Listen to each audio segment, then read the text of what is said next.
There's a place in America where entry is strictly forbidden, and if, for some reason, you must go, you're required to sign your own death certificate.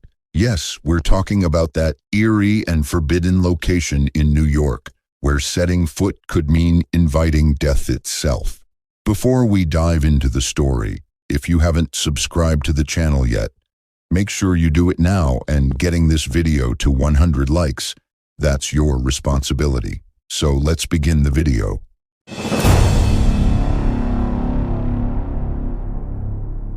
It was just past midnight when Ethan Cole stepped out of the yellow cab onto the rain-slicked sidewalk of West 10th Street. The city was alive, sirens wailing in the distance, the low hum of traffic, the rustle of trees in the chilled October breeze, yet something felt wrong. He glanced up at the brownstone building towering before him.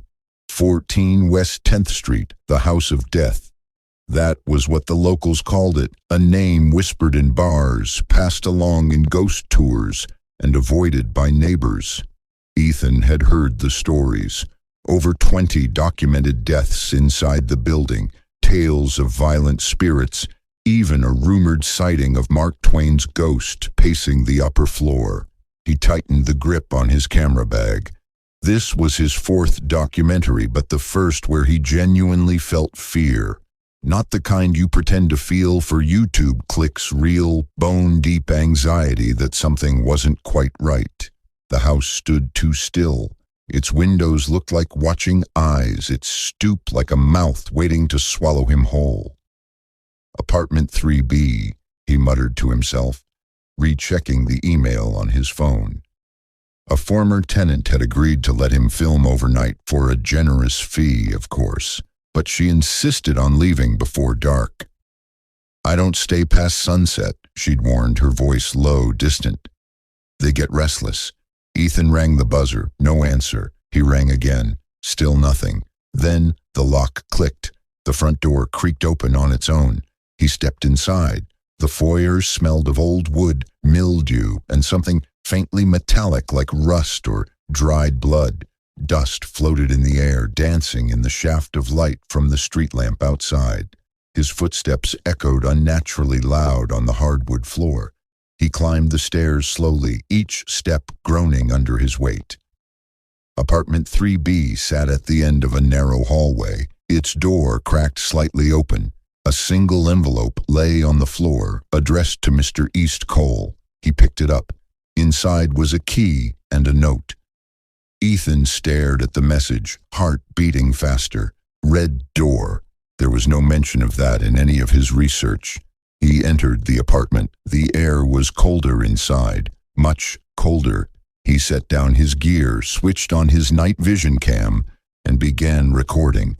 Everything looked normal, too normal. It was as if the place hadn't been touched in decades, and yet there wasn't a speck of dust on the furniture.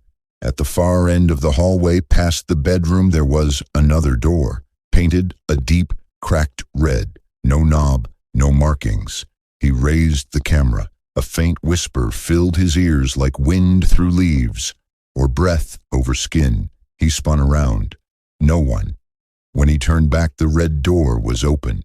The red door that had no knob was now slightly ajar. A sliver of darkness leaked out like smoke, thick and unnaturally cold. He blinked rapidly, convinced for a second that it was some optical trick, but no. The air itself felt heavier, charged with static. He steadied his camera, pressing record. "Is anyone there?" he called, voice barely above a whisper. A soft creak came from behind the door, like someone shifting their weight. Then nothing. Ethan moved closer. Every instinct told him to turn around, to leave the apartment, the building, the city. But curiosity pulled at him stronger than fear. That was his curse. That was why he filmed death rituals in the back streets of New Orleans, stayed a night in the suicide forest outside Tokyo, and now stood before a door that wasn't supposed to exist.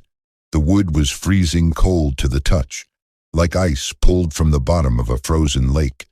He pushed the door gently, and it opened without a sound. Inside was nothing. No lights, no furniture, no floorboards, just blackness.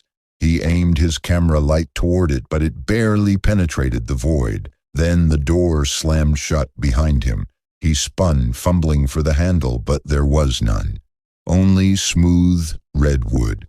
His breath quickened. The whispering returned louder this time, circling his ears like insects buzzing, unintelligible voices crawling into his mind. He stumbled back, camera trembling in his grip. He tried calling out, but his voice died in his throat. His flashlight flickered, then died completely. Darkness swallowed him whole. Suddenly, a pale hand reached out from the shadows. He screamed, and then light exploded back into the room. The door behind him flew open. Ethan collapsed out into the hallway, gasping. The door slammed shut again.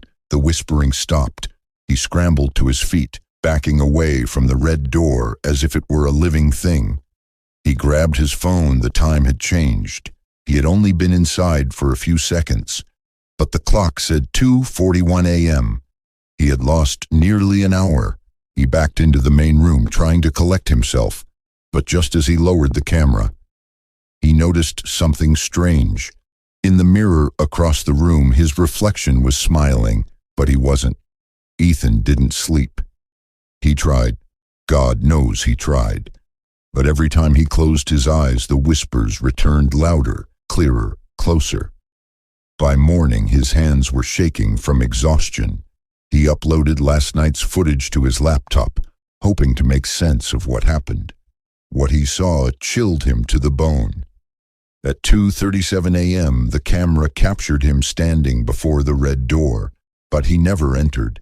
Instead, the video glitched frames, tearing like worn film, and for precisely 14 seconds, a figure stood behind him, a woman, pale, hair matted and hanging, eyes like burning coals, and then gone. The timestamp jumped to 2:41 a.m., just as he fell back into the hallway. None of it made sense. He packed his gear, left the house of death behind, and headed uptown to the one place that intrigued him more than it frightened him, the Dakota building. The building loomed above 72nd Street like a Gothic cathedral, all stone arches and wrought iron, its windows like cold eyes watching over Central Park. It was beautiful in daylight, but Ethan could feel something ancient thrumming beneath its bricks. This was where John Lennon was shot, but that was just part of the legend. Tenants had spoken of ghost children, phantom footsteps, even a man with glowing eyes wandering the halls.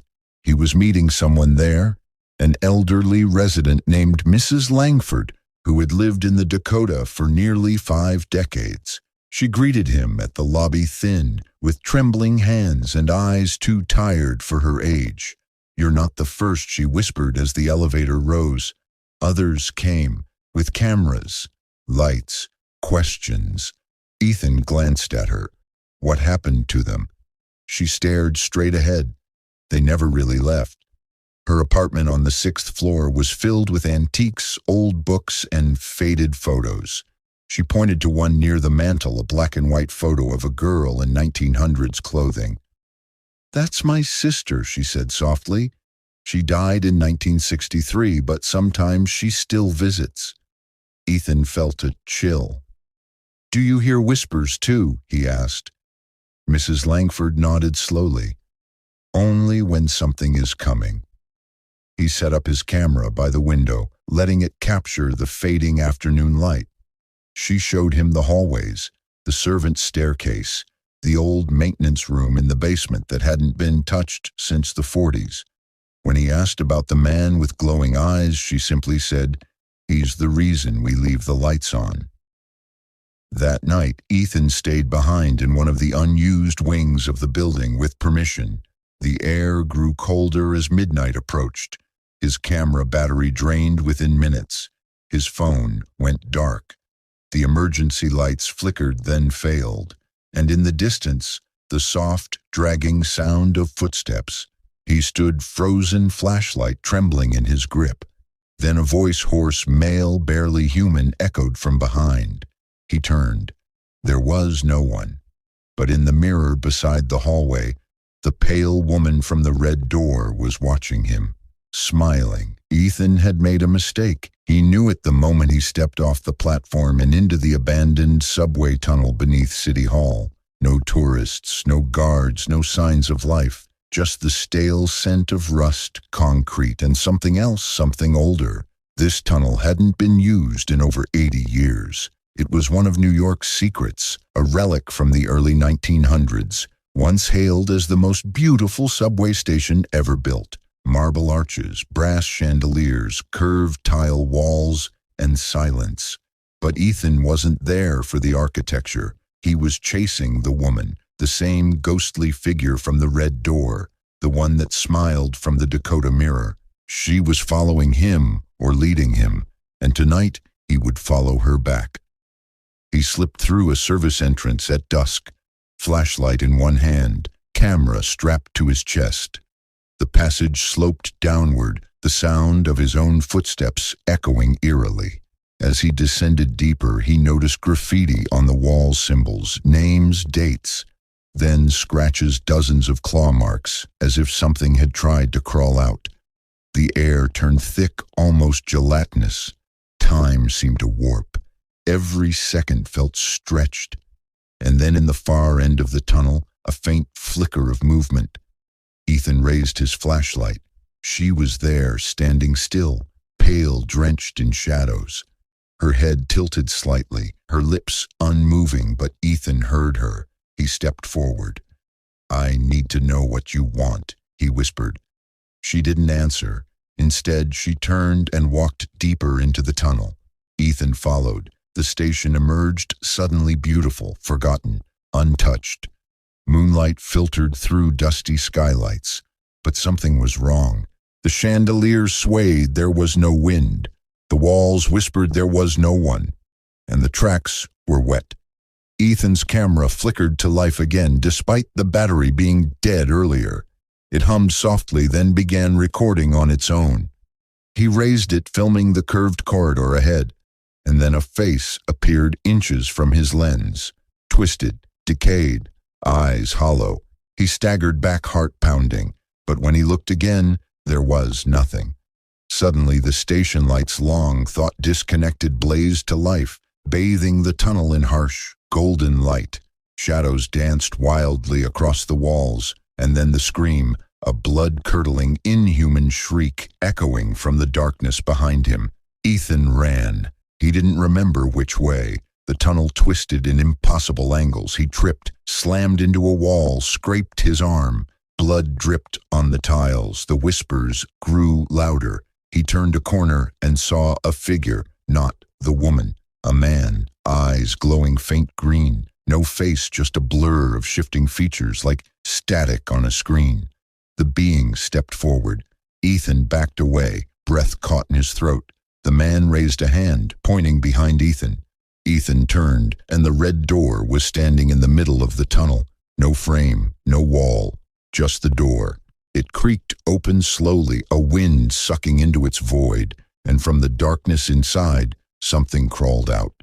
Ethan woke up on cold stone. His head throbbed, his hands were scraped. The last thing he remembered was the red door swallowing him whole. Now he was somewhere else. A narrow, damp cellar. Mold crept up the stone walls. The air reeked of wet iron and something fouler rot. He stood slowly, disoriented. A single wooden door creaked open at the top of a short staircase. Moonlight bled through its cracks. Ethan climbed out and found himself inside the Merchant's House Museum. He knew this place. Historic, yes, but notoriously haunted. People spoke of footsteps when no one was there, of cold drafts, of a woman in white staring from the upstairs window, long after closing hours. It was New York's best-preserved 19th-century home, and now Ethan stood inside it. Candles flickered in the parlor, and standing in the glow, she was there again. The woman fully formed now, no longer a shadow, no longer a blur. Her skin pale, her dress stained with dust and time. Her eyes still hollow. Ethan spoke, voice shaking. Why are you following me?" She tilted her head. Then in a voice like dead leaves blowing across marble, she answered. He stared at her, and suddenly, it made sense. She wasn't just a ghost. She was the memory of New York, its grief, its pain, its silence. And this house, Merchant's House, was more than a location. It was the root. Long ago, a young woman had lived here. She had defied the family, fallen in love with a man deemed beneath her class, and when she tried to run, they stopped her. They buried her truth, and maybe more. Ethan saw flashes, visions not his own. A girl screaming behind a locked wall, a priest praying backwards, a red door everywhere. It wasn't just symbolic. The red door was real. It marked places where the city buried its sins. "You showed me to the world," the ghost whispered, "but now you have to choose." Ethan felt the temperature drop.